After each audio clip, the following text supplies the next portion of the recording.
दाऊद ने ये कर दिया है, दाऊद ने वो कर दिया है, उसने मुंबई में बॉम्ब ब्लास्ट करवाया तो कहीं बैंकॉक में छोटा राजन पर हमला। क्या आप लोगों को ये लग रहा है कि दाऊद अपने माँ बाप का ऐसा बेटा था, वो भी इकलौता, जो इतना खूंखार बना, जो इतना खतरनाक बना? नहीं ना। अनीस है, इकबाल है और शब्बीर है और वो हसीना भी तो है। लेकिन ये भी तो सिर्फ 5 ही हुए ना, बाकी के लोग कहाँ गए?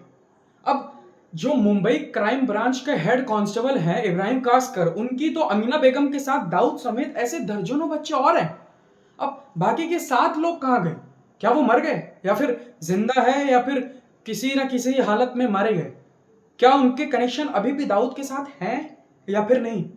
या फिर वो दाऊद का कहीं ना कहीं से छुप कर साथ दे रहे हैं, वो भारत में हैं या फिर भारत के बाहर से कहीं ऑपरेट कर रहे हैं? कोई किसी ने गद्दारी तो नहीं कर दी? मतलब दाऊद के खिलाफ खड़े होकर उसके खिलाफ सारी बातें बता देना उसका। अब ये सब अगर आपको जानना है तो आगे की कहानी में आपको बने रहना पड़ेगा।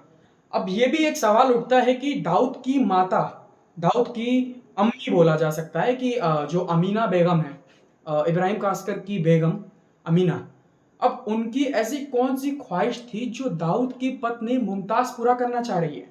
अब ये सब जो कहानी है ये सिर्फ और सिर्फ क्राइम की फाइल्स में ही है। अब आगे अगर आपको जानना है तो आपको कहानी से जुड़े रहना पड़ेगा।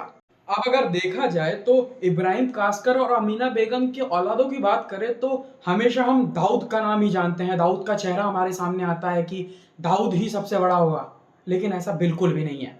दाऊद से बड़ा भी एक है जिसका नाम है शब्बीर, वो सबसे बड़ा बेटा है और इनके परिवार में मतलब कुल 12-13 लोग हैं, तो वो सबसे बड़ा बेटा है। उसके नीचे दाऊद आता है। मतलब दाऊद जो है शब्बीर को अपना रोल मॉडल मानता था, और शब्बीर जो एकदम दबंग किस्म का आदमी, एकदम मुंह फाट, एकदम मजबूत बोलते हैं ना जिसको, वैसा आदमी वो। और ये लोग छोकरे जो है डोंगरी के छोकरे, मतलब आपून तापून क्या रे एड़े ऐसा वाला लोग, मतलब ये लोग थोड़े से बोलते हैं ना कि गुंडे टाइप्स थे। तो शब्बीर जो है वो अपने परिवार की आर्थिक स्थिति ठीक करने के लिए कुछ भी करता था। अब वही है ना कि गरीबी आदमी से कुछ भी करवा देती है। तो ये दोनों जो भाई हैं, मतलब शब्बीर और दाऊद, अब ये दोनों अपने बाप इब्राहिम कास्कर की जितनी इज्जत करते थे, उतने ज्यादा प्यार वो लोग अपनी अम्मी अमीना से करते थे। अब जाहिर सी बात है, मैंने बताया ना कि गरीबी कुछ भी करवाती है, तो गरीबी में ये लोग किसी भी हद तक जा सकते थे। अब ये लोग कैसा कि ये लोग हैं डोंगरी के छोकरे लोग। अब डोंगरी में ऐसा है कि ये लोग को लगा कि ये लोग ऐसा छोटा मोटा काम करके अपनी अम्मी यानी कि अमीना, उनकी जो ख्वाहिश है या फिर अपनी भी ख्वाहिश, ये लोग पूरी नहीं कर पाएंगे। तो ये लोग ने सोचा कि कुछ अलग करते हैं, कुछ ज़्यादा करने के लिए। तो ये लोग ने स्टार्ट किससे किया? अच्छा, छोटे मोटे काम से, मतलब छोटे मोटे अपराध से गेम बजाना शुरू किया। क्या करते थे कि घड़ी, ये लोग ने पहला स्टार्टिंग कहाँ से किया? घड़ी से। पहले ये लोग घड़ी बेचते थे, एक घड़ी दिखाते थे कि ये अच्छी है, असली मतलब ब्रांडेड घड़ी दिखा के उनको चालू माल चिपका देते थे कस्टमर्स को। धीरे धीरे ये लोग ने ये किया, चलो ठीक है, इससे आ रहा था पैसा। ये लोग धीरे धीरे धीरे धीरे चेंज करते गए अपने बिजनेस मॉड्यूल को, जो हम लोग बोल रहे हैं। अब आदमी तो जाहिर सी बात है, जितना आदमी ऊपर जाता है उतने ही दुश्मन भी आते हैं। अब तो यही हुआ। थोड़े टाइम बाद 12 फरवरी 1981 को क्या हुआ कि इनके सबसे बड़े भाई, दाऊद का जो बड़ा भाई था शब्बीर, उसकी हत्या हो गई। अब उसकी हत्या होने के बाद दाऊद को बहुत लगा कि यार मेरा भाई चला गया। तो अब वही होता है ना कि कोई, मतलब जैसे बोलते हैं ना कि ऐसे ऐसे रहते हैं दो भाई, ठीक, ये चला गया तो अब ये इसकी जगह लेगा, तो ये ऐसा ऊपर गया, तो दाऊद ने शब्बीर की जगह ले ली, और दाऊद जो है वो और भी ज्यादा खूंखार बन गया। जैसा मतलब पहले दाऊद शांत था क्योंकि शब्बीर था उतना खूंखार, अब शब्बीर नहीं है, तो दाऊद एकदम खूंखार, मतलब सारे टाइप के वायलेंट वाले काम, एक्सटॉर्शन मतलब हो गया। ये लोग का नाम हो गया था, ये दोनों जो भाई थे शब्बीर और दाऊद, ये लोग का डोंगरी में नाम हो गया था। ये लोग को डोंगरी का शेर बुलाते थे वहां पे। अब जैसा कि मैंने आप लोगों को बताया कि दाऊद जो है वो अपने बड़े भाई शब्बीर के जाने से बहुत ज़्यादा वॉयलेंट हो गया और भी ज़्यादा खूंखार हो गया। तो उसने अपने बड़े भाई का बदला लेकर पूरी पठान गैंग को ही साफ कर दिया। और इसी के साथ ही दाऊद इब्राहिम जो नाम है वो अंडरवर्ल्ड का एक बहुत बड़ा नाम हो गया, और अंडरवर्ल्ड पर अब दाऊद का राज चलता था। दाऊद का बड़ा भाई जो शब्बीर था वो चला गया, तो इसके अलावा भी दाऊद के अभी 10 भाई बहन थे, समझे? तो अब इसके बाद जो है अनीस, अनीस जो है दाऊद का छोटा भाई था, वो दाऊद का क्राइम का जो कारोबार था वो संभालता था इंटरनेशनली और मुंबई में भी। तो अनीस को दाऊद का दिमाग वाला भाई कहा जाता था। अनीस और दाऊद अब एक दूसरे से कंधा मिलाकर चलते थे। अब अनीस से भी एक छोटा था इकबाल। अब इकबाल भी दाऊद का जो कारोबार था वो मुंबई में संभालता था जब दाऊद नहीं रहता था। लेकिन अब इकबाल की किस्मत ज़्यादा दिन तक ऐसी चली नहीं। मुंबई पुलिस ने उसे 2017 में पकड़ लिया और थाने जेल में बंद कर दिया।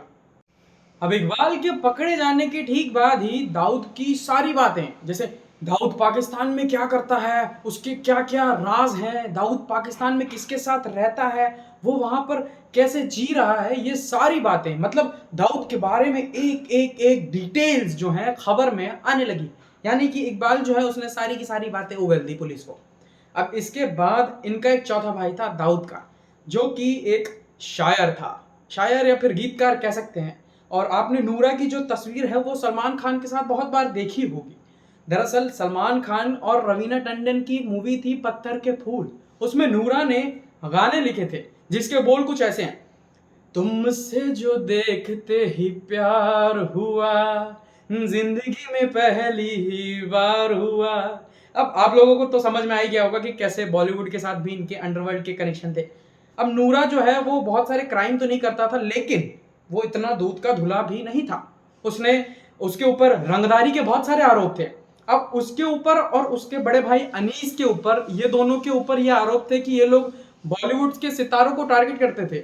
और ये दाऊद का जो शायर भाई था नूरा, वो बहुत जल्द ही अल्लाह को प्यारा हो गया। अब यहां तक में आपने दाऊद के 5 भाइयों के बारे में तो बहुत अच्छे से जान लिया है, शब्बीर, इकबाल, अनीस, नूरा और दाऊद खुद। अब इसके अलावा इनके 2 भाई और थे, एक हुमायूं और एक था मुस्तकीम। अब मुस्तकीम जो है वो अब दुबई में रहता है। और ये जो दोनों भाई हैं हुमायूं और मुस्तकीम, इन दोनों को अपराध ज्यादा पसंद नहीं था, ये लोग अपने भाइयों से दूर ही रहते थे। अब मुस्तकीम जो है अभी दुबई में रहता है और वो दाऊद के सफेद धंधे को अच्छे से चला रहा है। और हुमायूं जो है उसकी मौत हो चुकी है। तो कुल मिलाकर जो 7 भाई थे उसमें से 3 नहीं रहे और 4 अभी जिंदा है।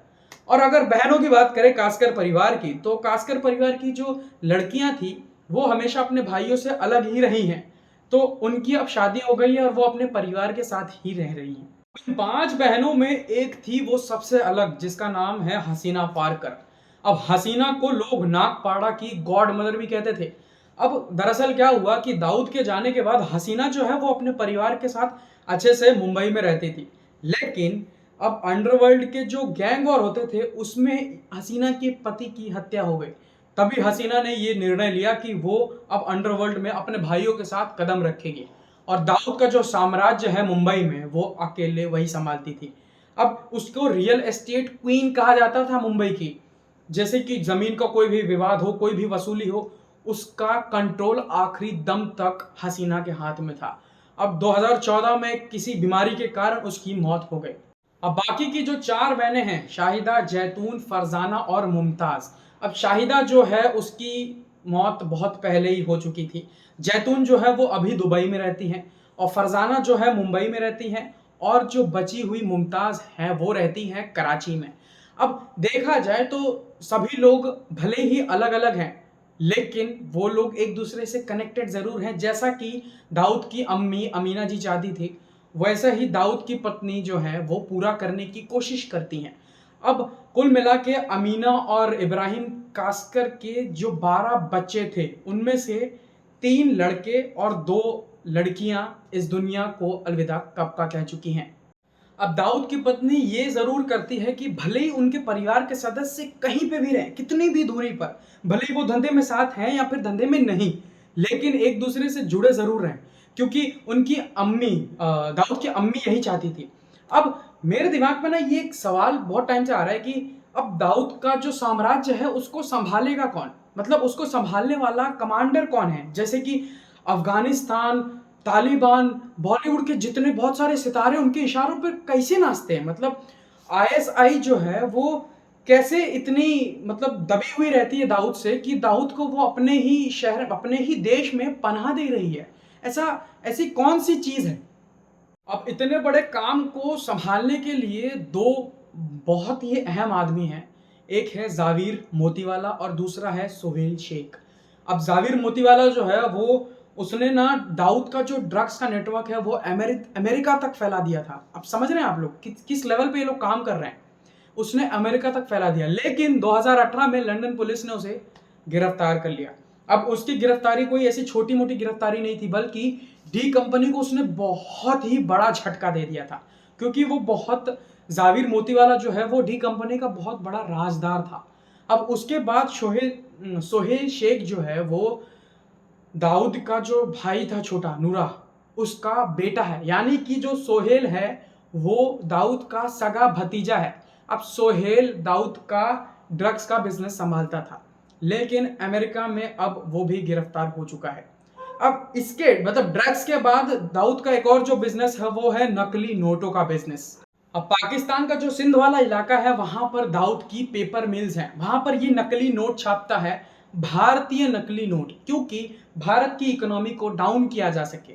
और ये जो धंधा है ये उसका छोटा भाई अनीस इब्राहिम संभालता है। अब अनीस इब्राहिम जो है वो दाऊद का राइट हैंड बन चुका है। इसके अलावा इनका एक और बिजनेस है वो है हथियार स्मगलिंग का। ये हथियार जो है टेरर ऑर्गेनाइजेशन जैसे कि अल कायदा हो गया और जैश ए मोहम्मद हो गया, इन सभी को ये यहीं से हथियार मुहैया कराते हैं। अब इन हथियारों में छोटे से लेकर बड़े से बड़े मिसाइल सिस्टम तक शामिल हैं। अब ये सब बहुत ज़रूरी भी हैं दाऊद के ड्रग्स वाले नेटवर्क को संभालने के लिए।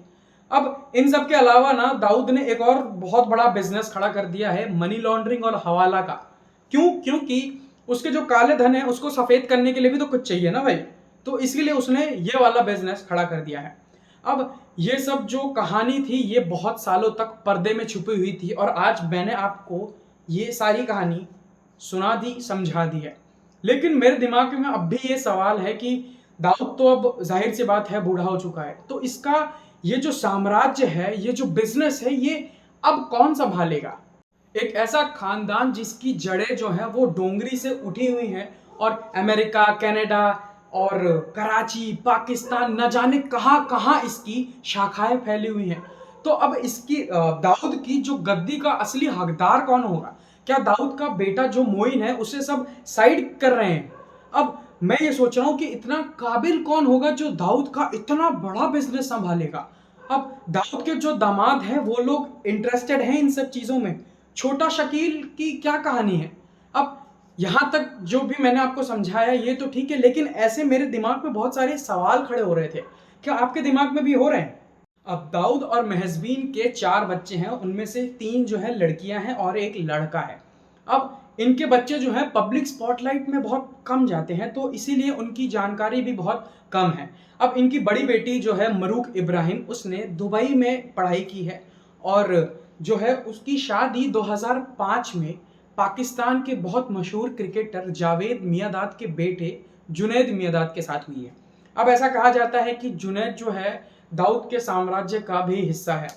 अब इनका जो बेटा है दाऊद और महजबीन का, उसका नाम है मोइन नवाज इब्राहिम। अब मोइन जो है उसकी भी शादी हो चुकी है, उसकी पत्नी का नाम है सानिया। अब दाऊद और महजबीन ने अपने बेटे को कुछ इस तरह से ट्रेन किया है कि वो अपने परिवार का उत्तराधिकारी बन सके।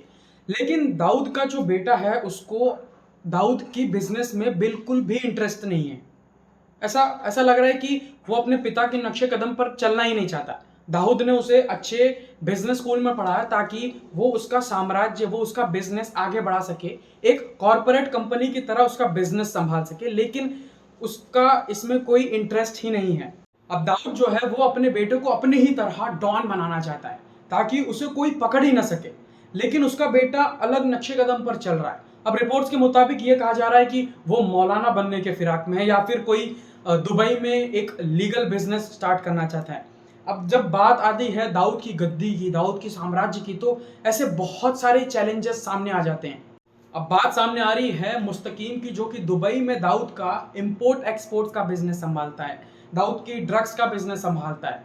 अब इसके बाद जो है अनीस जो है फेक करेंसी और गुटके के बिजनेस को संभालता है। तो इन दोनों की नज़र भी दाऊद की गद्दी पर है।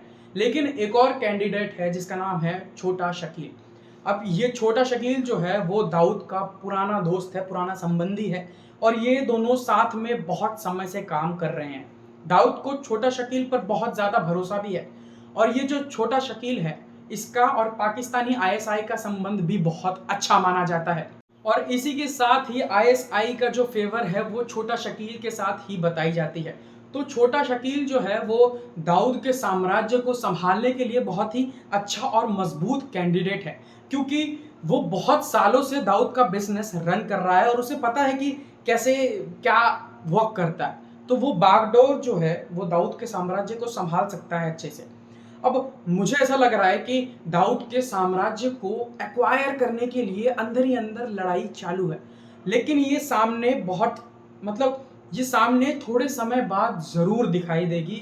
अब ऐसा हो चुका है कि दाऊद के साम्राज्य को पाने के लिए बहुत सारे खून-खराबे भी हो सकते हैं। क्या दाऊद के बेटे को उसका साम्राज्य का हिस्सा मिलेगा या फिर छोटा शकील उसे सँभालेगा? अब ऐसे सवाल तो बहुत सारे आ रहे हैं, लेकिन जवाब आने वाले वक़्त में आप लोगों को ज़रूर मिल जाएगा। तो इसी के साथ ही मैं अपना ये वीडियो यहीं पर समाप्त